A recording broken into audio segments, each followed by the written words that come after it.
Hey guys, let's all pinch one out for a news dump. Yeah, back when Warner and DC acquired James Gunn from Marvel thanks to their decision to remove him from the Guardian series in the wake of some of those old tweets, it looked like it kind of settled down and Gunn would be able to put all that drama behind him to focus on his newest project, Suicide Squad 2, not a sequel to Suicide Squad, full name of the movie. Honestly, the last thing that we thought could happen in this scenario was not only for Disney to ask Gunn to come back, but for Gunn to willingly go back and re-accept his role in the Guardians franchise. But the world is weird as hell, and if the latest reporting from Deadline is true, which it looks like it is, it's been confirmed by multiple sources now, that's exactly what's happening.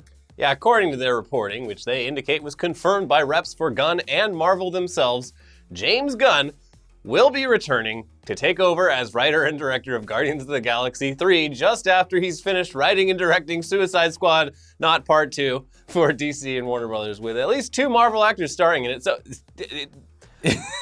the man he's building bridges. Yeah. The Deadline writes that, quote, the decision to rehire Gunn was one that was mulled and actually made months ago, following conversations with Disney studio leadership and the team at Marvel Studios. Why the change of heart? Well, after the firing, Walt Disney Studios president Alan Horn met with Gunn on multiple occasions to discuss the situation. Persuaded by Gunn's public apology and his handling of the situation after, Horn decided to reverse course and reinstate Gunn. But let's just let things cool off a little bit first. That's basically what they did. And they also, were like, this is gonna blow over. We can't make you sign anything, so just, be cool out there. Don't go, signing working up for someone else. Oh yeah. No problem, buddy. Yeah, so according to this whole timeline, Disney and potentially Gunn himself knew that he would be back to take over Guardians 3, all while he was doing his side deal with DC to write and potentially direct Suicide Squad. Some real 4D chess on Gunn's part. Art of the deal. And we're honestly wondering if Warner or DC had any idea that Disney and Marvel were going to actually eventually take him back. He's playing both sides. I love it. He really made out on this whole thing. Technically, his old tweets got him a second job on another movie. It's brilliant. This is, yeah. Yeah. So you guys, career tip. Say something controversial. Right now and then wait. But not sincere. Yeah. Get fired for it. And then double down on another gig. Yeah, well, you need to be pretty famous for this to work out. And talented and all that good stuff. So maybe don't do that. Anyways, it's not like this, the whole working 2 things at once thing really matters, considering the report does indicate that he's only heading back to Marvel once he's completed his work on Suicide Squad. But it's just odd as hell for an entertainment landscape that's already odd as hell. Either way, this is obviously great news for fans of both franchises and for Gunn himself, who at the very least probably wondered for a brief period of time whether or not he'd ever get the chance to write or direct a big feature film again in his life. So, well, I mean, he's got Brightburn coming out soon. That looks great. Yeah, but at least for a moment, he was probably like, oh, fuck. I'm out of the superhero Cernovich did it. Whoop.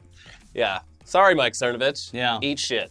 Moving on, though, we've recently been seeing a few former characters from our channel pop back up into the news in embarrassing and hilarious ways, and it looks like one of the ultimate characters from News Dump got jealous and had to rear its ugly head once more for some additional mockery and abuse.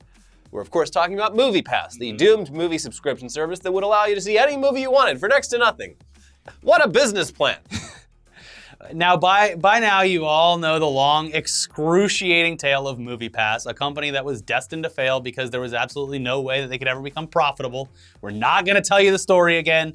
At this point, we trust that you know all of the minutia. You don't need to know it. All you need to know is that their entire business model involves bleeding money. Yeah. But thanks to some more recent reports, it turns out that MoviePass actually lost even more money than they'd originally told people.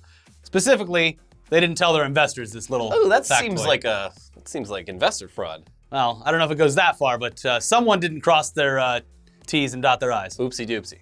Or add a few zeros.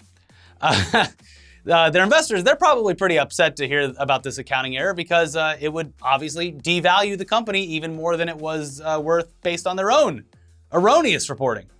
According to Bloomberg, Helios and Maths and Analytics Incorporated, which was MoviePass's parent company that was eventually delisted from the stock market while attempting to spin MoviePass off into its own thing in an attempt to save themselves from themselves. They said in a filing that they'd, quote, incorrectly recognized about $5.9 million in revenue from subscriptions that had been suspended.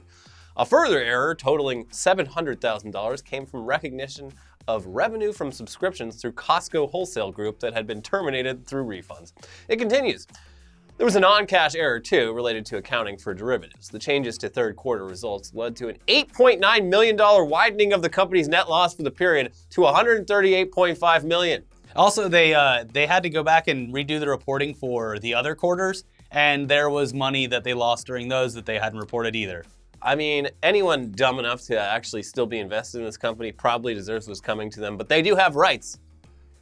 They're probably they're like, finally, these guys fucked up so I can actually make some money off this mess. I found my way out of the bag. In short, they lost a whole lot of money, more money than they'd originally lost. Wow. Whoops. Who could have thought? But in a follow-up to this news, came another announcement from MoviePass, and they just lost another executive from their already very shallow pool of employees.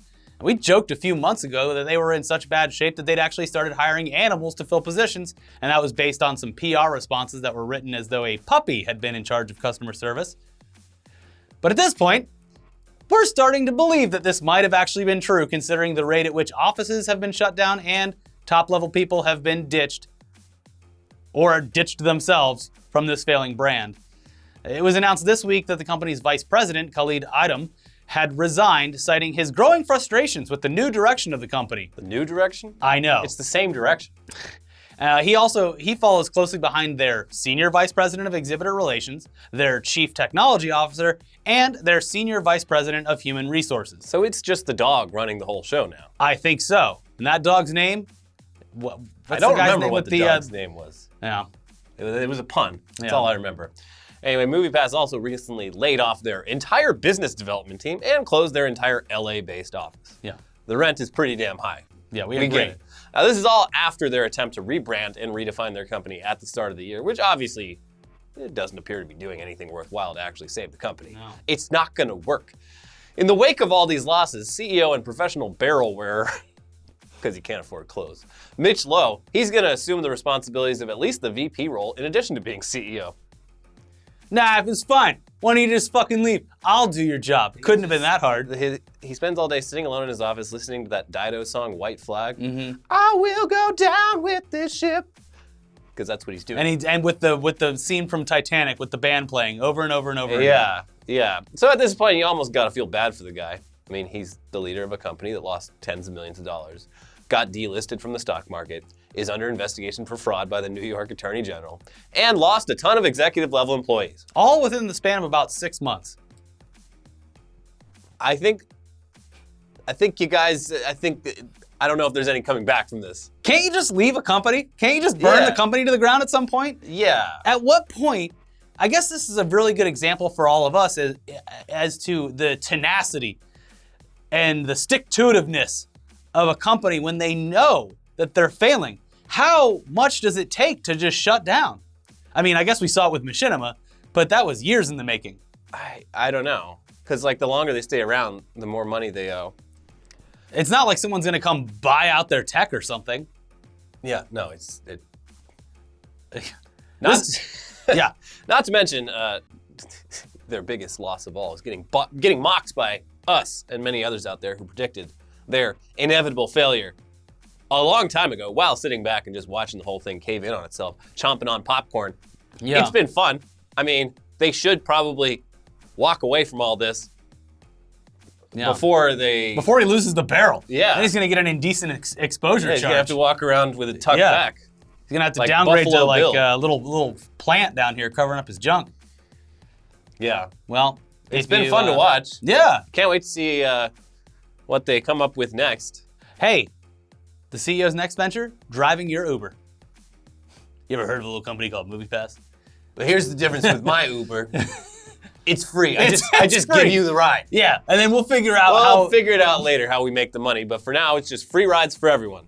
Yeah, and I'm giving all the rides. And I'm gonna figure it out. Don't worry, Uber's gonna buy my company of me giving free Uber rides. But hey, we also have some news about one of MoviePass's biggest competitors, showing that failure in this business can't rest on the shoulders of one bad idea alone. You can also turn into a shitty company while attempting to perfect the same bad idea as your competitors. Yeah. For a while there, it looked like Sinemia was going to be the saving grace of the movie subscription model. They could sit back and watch the mistakes being made by MoviePass and just, not make those same mistakes. Yeah.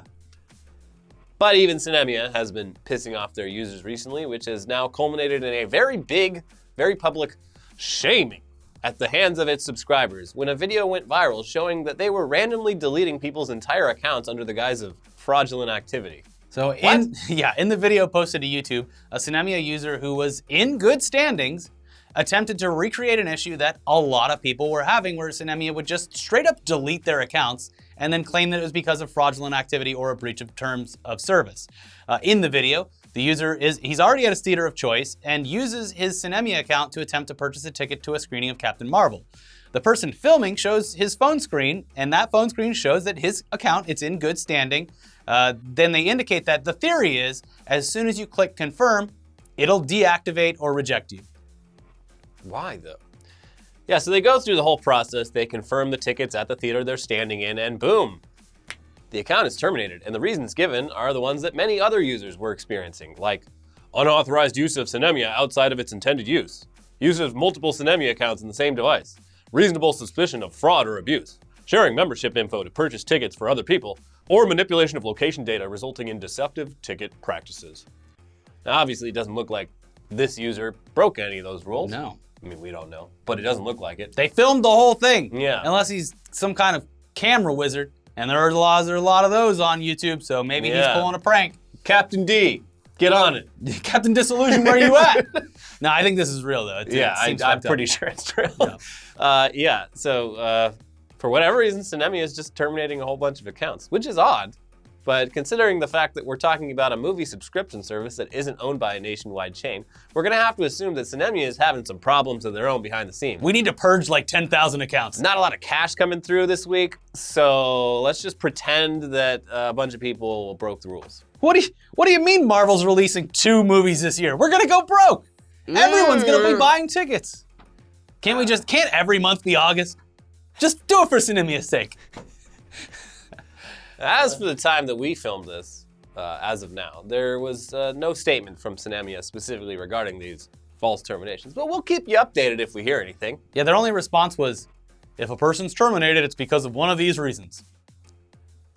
Claps dust off hands, walks away. Is it though? Yeah, conspiracy hat, I think somewhere in the business that they were like, we need to get rid of a lot of these accounts to break even. How can we do it? Yeah. I don't know, false flag a bunch of accounts so that they're terminated instantly with no recourse. You see, for most online businesses, you want your user numbers to go up. But when your business model is based on giving away money for free and not turning a profit, sometimes you want the numbers to go down because you don't have enough money to give away for free. In my limited experience in the startup world, what I think happened here is that MoviePass and Sinemia were going head to head, and both of them were trying to get as many installs as possible because their assumption was then the money will show up. That the movie studios or the movie theater chains would buy them out and turn it into something like A-List, where instead AMC just went, we have a whole team of really smart people that could design all this stuff. Let's just do our own because we own the theaters. We already have an app. Yeah. Why don't we just add a subscription to it? Yeah, and then I think both companies were like, oh, shit. Fuck. I didn't know they could do that. Wow. But it could be anything. We're not, I'm not going to say it's one way or another. It's just what I think. But anyways, we now have a update regarding a story that reported on earlier this week for you. The story about the rich and famous buying their kids into college. Now, if you haven't watched our video about that yet, please check it out because we actually personally know someone that was charged in the whole thing. And we laugh about that for a solid couple of minutes. It's the highlight of my year so far. Yeah, the guy was a scumbag and he deserves the punishment. Yes. Now, the first major update is the source who leaked the information to the FBI in the first place.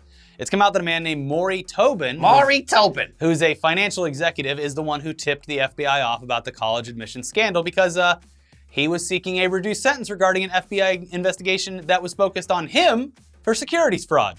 Well, now that you got me dead to rights. So I got some information for you because this ain't the only scam I'm in on. There's a lot of scams here. So in Elliot's analogy from the previous video, this guy was the one loose link in a chain of potentially hundreds of people who could have broke this whole thing at any moment. Not a good scam. You want your scams to involve as small a pool of people as possible. Yeah. Because any one of them, and if you're involved in one scam, you're probably involved in a bunch of them. Yeah. If any one of those people gets, in trouble with the law, which they're likely to. That's exactly what happened. Then you're fucked, and that's This guy's exactly what happened here. Like, you're involved in major securities fraud to the point where the FBI is investigating, and they're like, at some point they had to have been like, all right, why don't you come clean? Are you involved in anything else? Maybe we can get a reduction for your sentence. And he's like, oh, a reduction for my sentence, you say? Well, how big of a scandal do you want? What kind of reduction are we talking about here? And I'd be interested to see like just how much time this guy serves or what fines he pays, because he probably got a real nice deal from the FBI. Yeah, I mean that's how they do it. You get the big fish, and he brings you to the bigger fish. So if you're running a scam right now, pretend that this whole thing was MoviePass, and you're Sinemia, and you're over here running your scam, and you're like, hey, I should do the opposite of that. I should have as few people as possible in on this scam. Yeah. So keep your scams to yourself. That's our new motto. Instead of shut the fuck up. Shut the fuck up is one, and the other one is keep your scams to yourself. But probably the most famous person caught up in this whole shit show with the lying to get into college was Aunt Becky from Full House, Lori Loughlin, who paid a large sum of money in order to get her daughter, who admittedly hates going to college, into USC. Yeah. Well, for an update on her whole part of this, Aunt Becky was taken into custody and then appeared in federal court where her bond was set at $1 million. While all this was happening to her mom, her daughter, who again, never even wanted to go to college, she was actually on a yacht in the Caribbean with a top USC official. Nothing sexual. Enjoying She was with the daughter. Enjoying her spring break with that USC official's daughter. Nothing sexual. No, they were just having your typical college spring break on a multi-million-dollar yacht owned by a person that was involved with the University of Southern California, which was paid off by your mom to get you into college. Look. Sure, not illegal, not a crime yet, but it definitely is not a good look. Yeah, bad optics, as we used to say. Yeah. Yeah. Well, either way, there's some vital repercussions for Loughlin's career outside of the initial $1 million bond and potential fines from the government, and we weren't entirely sure that it was actually going to affect her acting career, but I'm sure you'll all be happy to hear that justice was served on that front because the big cigar chomping bigwigs down at the Hallmark Channel, they dropped her. This is a family network. And she's also been removed from Netflix's Full House revival Fuller House, although they were already planning on this next season being the last. Also, her daughter, the one that was on the yacht with the USC guy. The daughter, Elliot. Yeah, that's what I said. You're making it sound sexual. I said the daughter. Mm-hmm. She's an influencer, as you know, but she's lost at least one of her endorsements over. Oh, well, it wasn't her fault exactly, precisely. Considering she would be experiencing absolutely none of the things that make up her entire life right now, if not for her mom being rich and famous, and also her mom bribing a college to let her in. True. I don't feel bad for this girl at all. Oh, I do not feel bad for her. No. Sorry. I'm just saying there's a slight possibility that she had no idea that her mom scooted her into college. Doesn't matter. In fact, the fact that she hated it so much, so publicly, leads me to believe she had no idea and probably just thought she was really smart. That's the one saving grace. Like, she was pretty, someone found a video of her, like, when she got into college, and she was, like, straight up just saying, she's like, neither of my parents went to college. Yeah. I want to be a YouTube influencer. That's Sure. what kids want to be. I don't need to go to college for that. My mom's an actor. She didn't need to go to college for that. My dad created Mossimo. Is that true? Yeah. Jesus. Well, yeah. So, I mean, like, And he's got big cheekbones. Yeah, I think it's pretty clear she would have been fine not going to Oh, USC absolutely. and was pretty vocal about not wanting to do it. Like I said in the first video, this is 100% a pride thing for all these parents. Right. It's like, oh, little Johnny, or in this case, little Olivia Jade, look how good she's doing. She's in college doing the normal shit. It also bides them some time to just do whatever and like be fine with it, because like after college, it's like you kind of have to do something. Yeah. Well, I mean, if you're that rich, you don't really have to do anything, but like your social group, your parents' social group starts caring a little bit less of what your fucking kids do. Like, I don't know. It's a weird kind of situation to be in. Yes. It's a very blessed situation to be in, I guess. But that's neither here nor there. She's off the fucking show. They also canceled that reboot of that soap opera. She wasn't on that, though. No, One Day at a Time. A lot of people are mad about that. I never heard of it, but that's because Netflix sucks at recommending things that... Well, they knew you wouldn't be interested in it.